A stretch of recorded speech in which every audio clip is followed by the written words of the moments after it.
Hey guys and girls, how you all doing? Your boy Too Lazy for Life is back with Fate Apocrypha, episode 13 now. Okay, we're going to start the second half of this series, of this 24 episode series.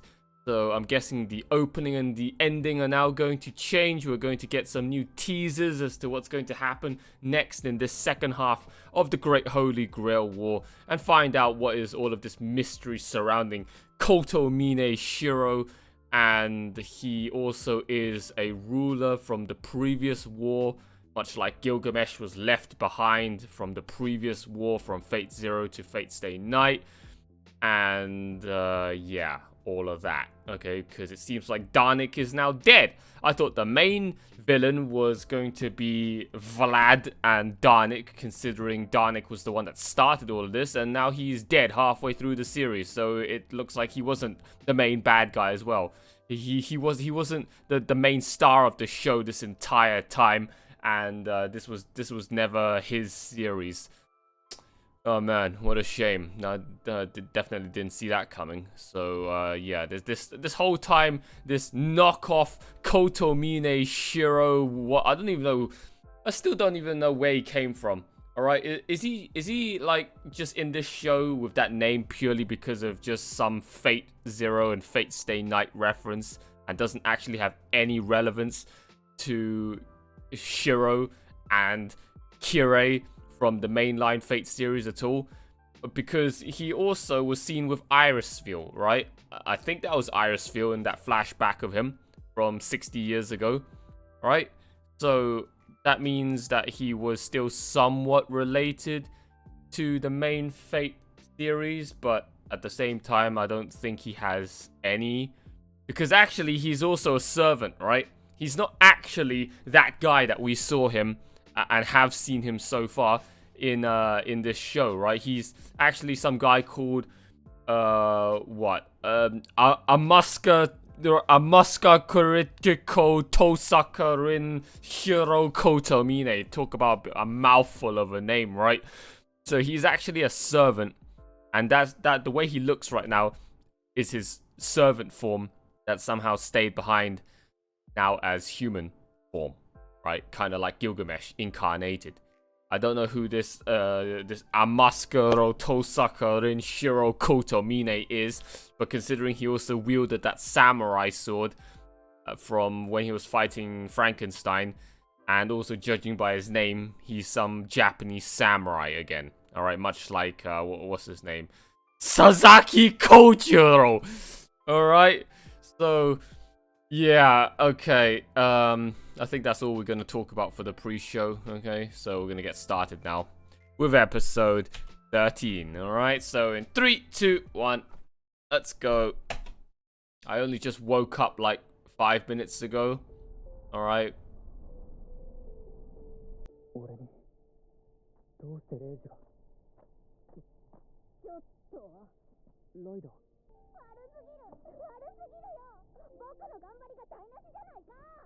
Yeah, tell me about it.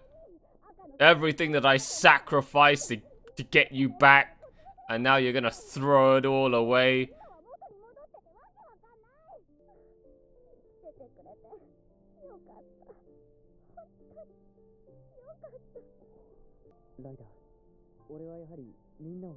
Oh, that sentence is so wrong.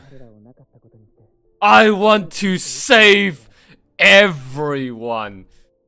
Oh, Kiritsugu's rolling in his grave.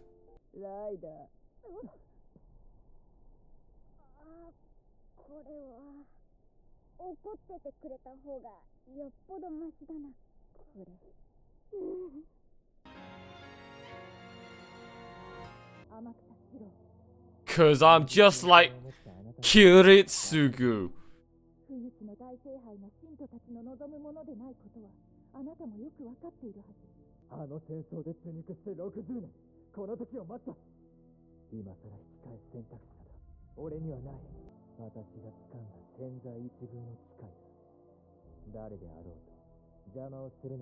It's always something to do with an incarnated spirit going mad, right? Just like Gilgamesh.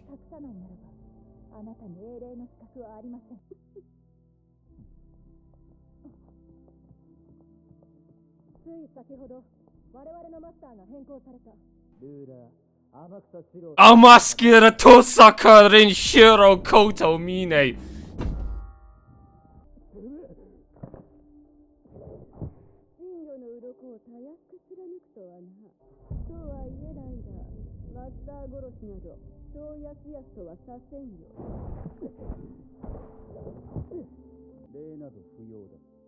俺とてマスター街を認めたわけではない。それでは再び黒と赤で戦うべきなのでしょうか。アストルフォ、シャルルマーニュ12勇士の一人だけど。いいえ、違うわ。あなたはサーバント。アストルフォという英霊の劣化コピーに過ぎないの。ただのサーバント、ただの使い魔、ただの。Oh, what are you? バカみたいに自由気ままにいくらでも湧いてくる愛なんかのために私に恥をかかせやがって。 The fuck? 第4の黒がレイジを持って命じる。そのホムンクルスを殺してすぐに。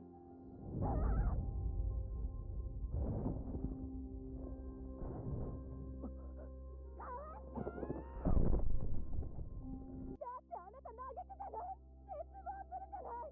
正義を掲げる誇り高い父が I bet I know what tag she likes on Hentai Haven. Mind break, BDSM, public sex, NTR, lactation, ugly bastards, rape. Mind break. Did I say mind break? Yeah, a he-gal.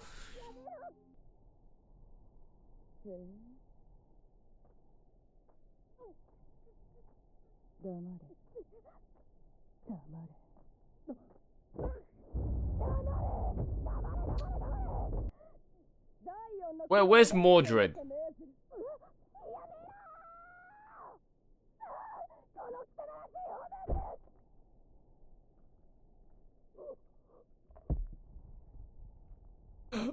Oh, yes!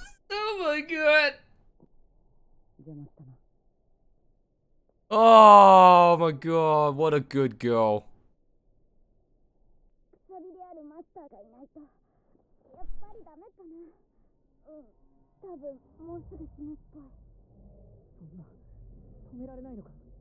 Free to take Pokemon right in front of you, Sig!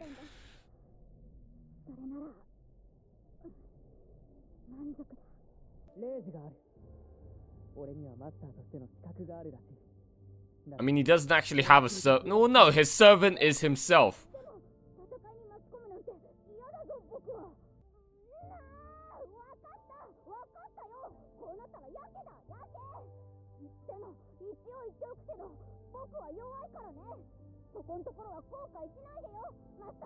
Doesn't matter if you're weak, as long as you look cute.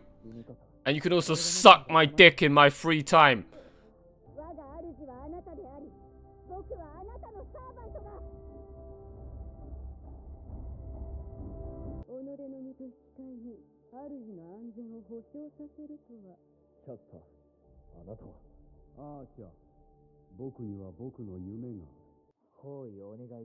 Betrayed. And now he's going to even the odds with his dirt toys.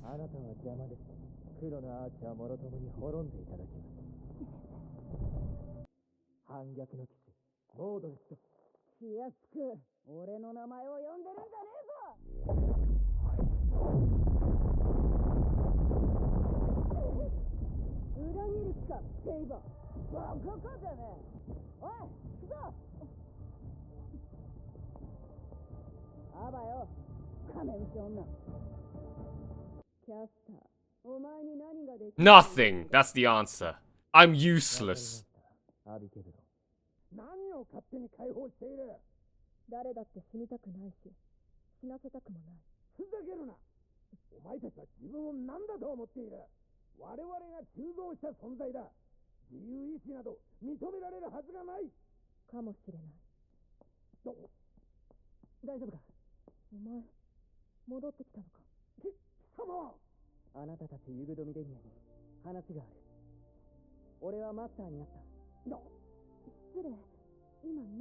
Yeah.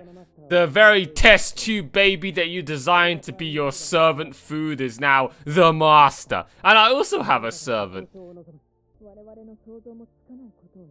Yeah, because I'm the main male MC. 絶望しかなかったとしてもせめて自分で考えた道を歩きたい俺たちに救済は必要ないだが選ぶ自由を与えてほしいそのためならば戦う意志も覚悟もある選ぶ自由ロシは今どこに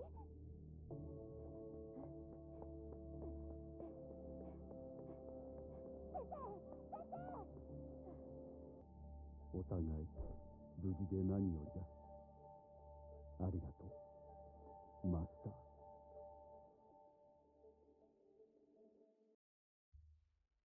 Oh, hey, new ending. Oh god, John's just so fucking hot!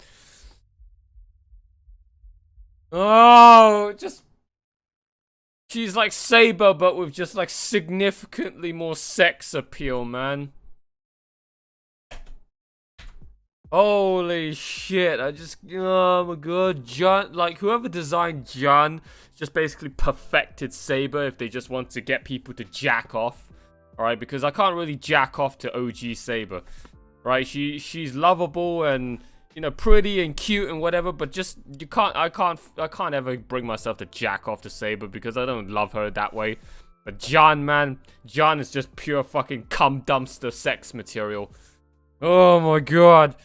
That ending was pretty damn good, alright? For a first listen, it definitely hooked me in one listen. That was some sick beat right there for that ending. Definitely need to appreciate that more on the second episode. Not a bad episode, not gonna lie. It was pretty decent, alright? So Sig, even though he's a pseudo-servant, he already has technically a servant built into his own master body. Because I was wondering, like, what was the point of those command spells on the back of his hand, right? When he doesn't actually have a servant to command. But when you think about it in more detail, he actually has one in his own body. So I guess he uses his command spells to power up himself when he goes Super Saiyan. But now he gets to use them as well to share with cute little Astolfo, who's going to be the mascot who will follow him around everywhere and suck him off when he needs to. Alright, so man's living a good life right now, alright? He's not only managed to free himself from the shackles of slavery, from the millennia, okay, test tube baby lab being used as servant food to power the existing black servants, and no fate but what we make. My life is my own. I choose my own destiny, live life with no regrets, saving everyone like Kiritsugu, and never looking back with no regrets and no self-doubt, always face first, moving forward into the face of adversity. He managed to bring himself a new life and a new future just by being the main male MC of the show, alright, and gaining sentiency compared to all of his other sheeple society homunculus brothers and sisters. But he also managed to gain himself a servant form that allows him to become Giga Chad, alright, and square up against even the strongest, like Mordred, of servants, because he's also a Saber. So if there was any class that he would be able to embody in a pseudo-servant form, I would say being a Saber is a pretty good one, alright, if not the best one. There's no shielder here. You're not going to be like MASH with an invincible defense fortress of a massive iron shield like Lord Camelot, but the next best thing is probably being the most OP servant class out of all 7 of the existing starter pack ones, okay, not including all of these other sudden brand new ones that I've never heard of that were all introduced from Fate Go and towards the end of Heaven's Feel and now in this show. All of these other ones that weren't in the job description, in the synopsis, alright, of the Holy Grail War being a fight of just 7 servants, 7 classes. Saber is the best one, alright, in order to transform into, I'd guess, in a sticky situation. So he had that going for him, and now he gets an extra servant, Astolfo. I mean, yeah, sure, Astolfo is a bit of a gag character and pretty weak based on what we've seen so far in these past 13 episodes. Astolfo is pretty damn useless, but she's cute.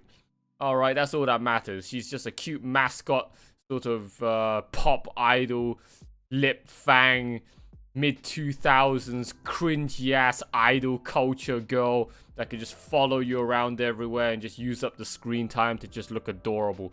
I guess that's all you need, right, when you're already that powerful with Siegfried as your main source of offense. Astolfo can be somewhat of your support and main source of defense, whatever that's supposed to be. What the fuck? Her master, man. Like, holy shit. Like, what the fuck? Her master was an absolute lunatic. Yeah, sure, she had a massive pair of milkers, man. And she definitely looked pretty damn hot in all of her fucking half-naked lingerie, sitting down there in that dungeon, in that basement. But man, was she a fucking psycho. Like I said, her tags on Hentai Haven must be like some of the most twisted, disgusting ones you can despise and get all Dan's game over, because... oh man, she definitely didn't have any redeeming factors to her other than her smoking hot body, because all she wanted to do was just torture and defile Astolfo and get off on it. So yeah, she's absolute fucking creep. And towards the end, I don't know what she was doing. Was she like tearing, prying her skull open? Because the sound effects to it. And then suddenly she started bleeding out all over her face. That fucking made me cringe, man. Oh my god, that was disgusting. Fortunately, I called it, though. Mordred was probably the only one left in that local vicinity that could have done anything about it. And, well, there's no way that car... there's no way that car would have just... arrived, because they would have heard the engine coming from a mile away. So Shishigo must have been standing there the entire time in plain sight and nobody noticed, and the two of them were just standing there probably watching this clown fiesta. And then Shishigo's like, hey Mordred, can you go over there and just do something about it? Then Mordred just goes over there and lops off her head, just like what she said to Sig. I'm gonna lop off your head. Funnily enough, just like what Saber Alta said to Shiro, right, at the beginning of Heaven's Feel 3. You follow me and I'm gonna lop off your head. It seems like the King Arthur family has a history, a fetish, okay, has a favoritism for lopping people's heads off with their swords. Oh man, like father, like son, right? The caster of black has betrayed everybody and joined Amaskura Tosaka in Shiro Koto Mine. I mean, I don't think he got really much of a good deal getting that guy on his side. I mean, he's pretty useless, just like most of the casters from Fate. Pretty useless. Alright, like, what's his name from Fate Zero? Gilderay, right? Useless. Fate Stay Night caster was pretty useless. Media, right? This one seems pretty useless. Who else was there? Like, the only one that I can think of that was even remotely fine was Gilgamesh, right? But people say that that wasn't even a servant. That was him in his real life form, because you traveled back in time to the true Babylonia, where he actually first existed. So that doesn't count. So yeah, generally from what I can tell, like caster is like one of the crappiest servants classes that you can get, right, in the war. You generally want Saber Archer or Lancer to do your bidding for you with the highest chance of winning the war. And then the other 4 servants are kind of... you drew the short end of the stick, which is kind of sad, right? Has there ever been any casters, right, that are of like X rank notability that you guys know of? You guys let me know in the comment sections down below. I can't think of any, alright? Because most of the time I just see a caster, I think, joke character. No way you're going to beat Saber, Lancer, or Archer, right? And then you're most likely going to get killed off later on in the show. Oh well. Alright guys, so that's all of my thoughts for episode 13 of Fate Apocrypha. Hope you guys have enjoyed it, alright? Like, comment, subscribe, join the Discord, join the Patreon if you haven't done so already, alright? Big massive shout out to all of my existing patrons right now supporting me on the platform. Big massive shout outs to the Sloth Troopers, Tomato, and to Sailor. Alright, thank you, you two, so much for your insane levels of patronage and support. Alright, I wouldn't be here without people like you continuing to financially fund me and back me in my pursuits to becoming a full-time content creator here on YouTube. Alright, thank you two so much. Alright guys, that is it for episode 13 of Fate Apocrypha. Hope you guys have enjoyed it, and I'll see you all next time for episode 14. Alright guys, but until then, that is it from your boy. Catch you later.